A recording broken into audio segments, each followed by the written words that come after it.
pensais que ça ne m'atteindrait plus, que les médicaments m'aideraient à faire face à cela, mais il s'est avéré que le contraire soit arrivé. Il a suffi de 2 mots, puis d'une phrase, pour me faire perdre les pédales.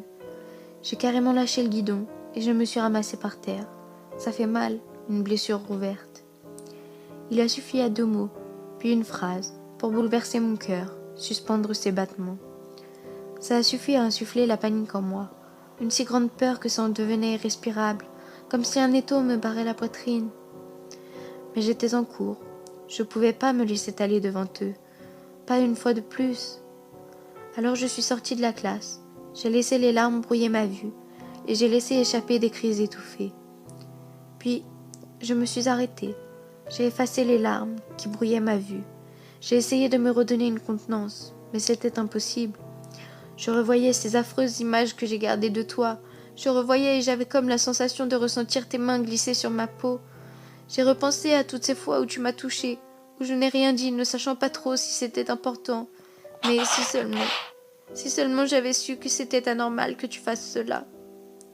J'ai repensé aux cris que je n'ai pas su pousser lorsque tu as fait cela. Alors que maman était à côté et en plus, elle aurait pu me venir en aide. Par ta faute, j'ai ruiné mon corps de coups, de lames.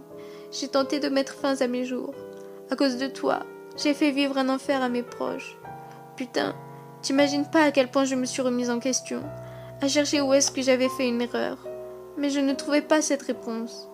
T'imagines pas le nombre de cauchemars qui m'ont habité nuit et jour. T'imagines pas non plus le nombre de larmes que j'ai pu verser pour toi. Non, à cause de toi. Tu te rends compte de l'état dans lequel tu m'as plongée, à demi morte et à demi vivante?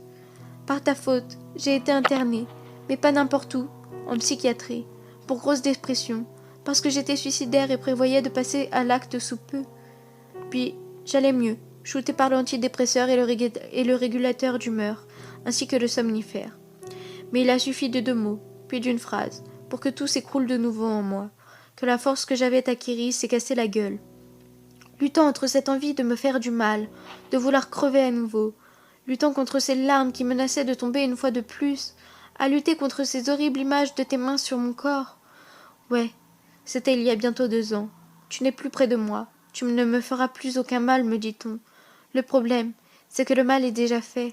Tu as tout pris, tout volé de mon estime de moi, à ma confiance, à mon corps. Et je ne garde de ce jour que le souvenir salace de tes mains sur mon corps. Et depuis ce jour, tu me détruis de jour en jour. Je ne ferai jamais le deuil, je crois. Je n'arriverai jamais à passer au-dessus de cela, alors que je pensais m'en être servi de tremplin. Il a suffi de 2 mots, puis d'une phrase, pour ouvrir la blessure fraîche de mon cœur. Je te déteste tellement, et je me déteste tellement pour plusieurs raisons, notamment parce que des simples mots m'ont trop atteinte aujourd'hui, parce que je n'ai rien su faire contre toi, parce qu'à cause de toi je suis brisée, morte, et que je déteste encore plus qu'avant ce corps qui ne me sert d'enveloppe charnelle. Tu me détruis, et même si les médicaments m'ont apaisé un peu, je reste terrorisée par ces images que je revis de nouveau depuis ce matin.